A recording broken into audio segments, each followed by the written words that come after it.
If you're over 40 and you haven't started investing yet, then here's the harsh truth. The rules that work for 20-year-olds don't work for you, and if you try to follow them, you'll just be setting yourself up for failure. I'm Paul Kelly. I'm a financial consultant and economics professor, and I've spent thousands of hours monitoring how real people invest. So in this video, I'm going to show you why traditional investment advice fails people over 40 who are just starting out, and what you can do to catch up without taking reckless risks. Now, if you've never invested before, then the first thing you need to understand is what is investing? What actually is it? Because if you understand exactly how the machine works, then you can understand why this traditional investment advice fails people over 40, and then realize that you need a new plan and a new strategy to get ahead. Now, investing comes down to a simple equation. It's the amount that you invest times the rate that you get over time. So as an equation, it looks like this. Principal times 1 plus the rate to the power of time.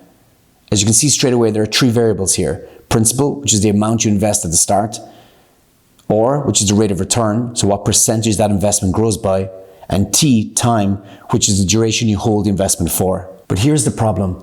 As you get older, these three variables stop being equally important. Traditional investment advice won't work for you if you're over 40 because the time variable, T, becomes more limited. Traditional investment advice is designed for 20-year-olds, and there's a big difference when it comes to investing between 20-year-olds and 40-year-olds. If a 20-year-old aims to retire at 60, then they've got 40 years remaining, right? So their T is 40, they're time rich. But if a 40-year-old is aiming to retire at 60, then they only have 20 years left.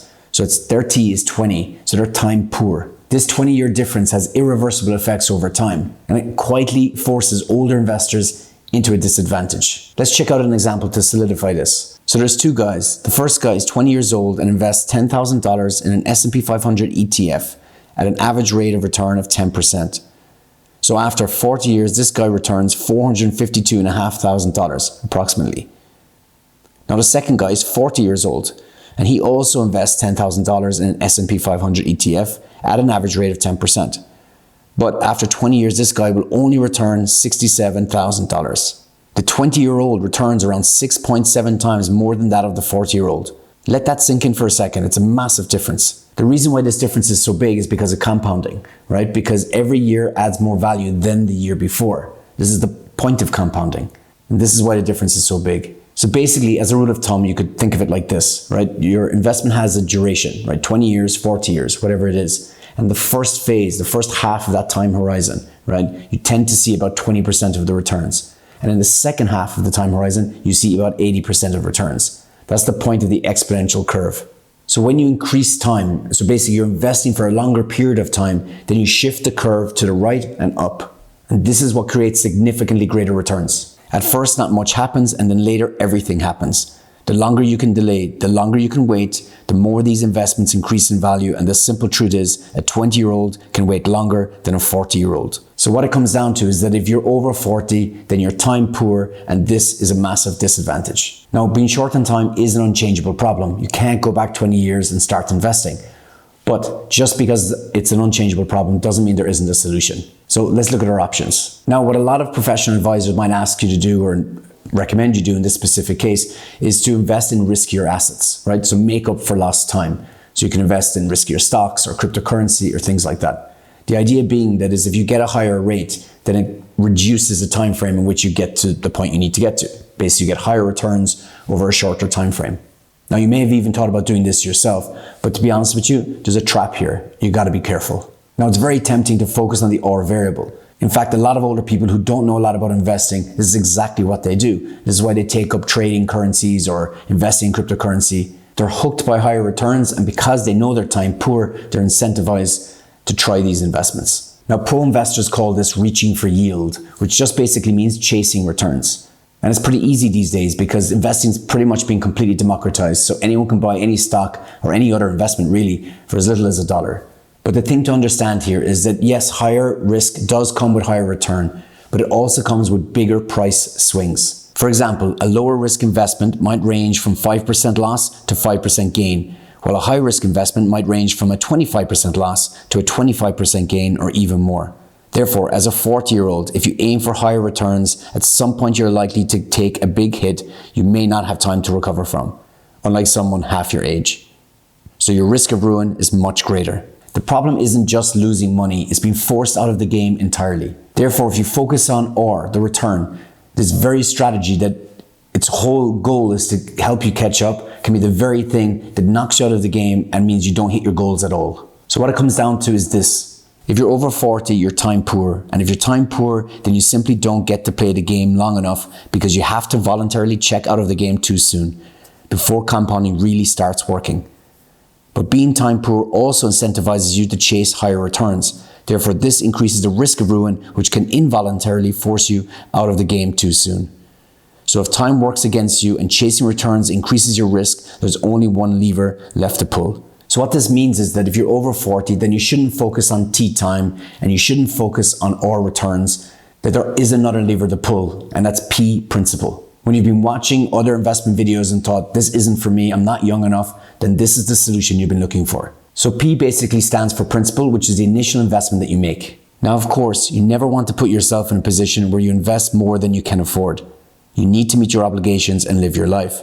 But taking into account that you do this responsibly, then if you're over 40 and want to start investing and you feel behind, then maximizing for P is your path forward.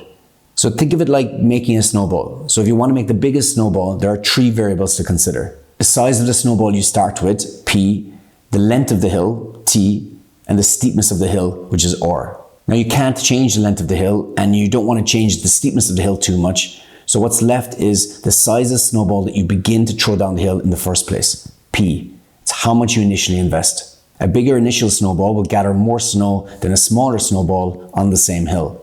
And in many cases will lead to a bigger snowball than smaller snowballs thrown down longer, steeper hills. Starting off with a bigger initial investment is the only clever way to make up for lost time.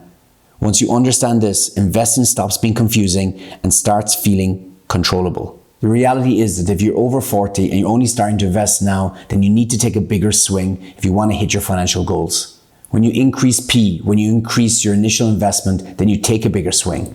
You increase the surface area for growth. So for example, if you own a house worth say $500,000 and it goes up by 1%, then it goes up by $5,000. But if you own a house worth say $1 million and it goes up by an equal 1%, then it goes up by $10,000. There's a relative difference here. So the higher the value of the house to begin with, then the more equity you have at the end because you have leverage. And so for every equal change in rate, there's a bigger difference. And the same is true for stock market investing. The standard average rate quoted for investing in the S&P 500 is 10%.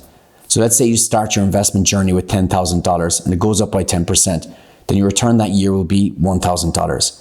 But if you start your investment journey with $100,000, then your return for that year would be $10,000. Big difference, right?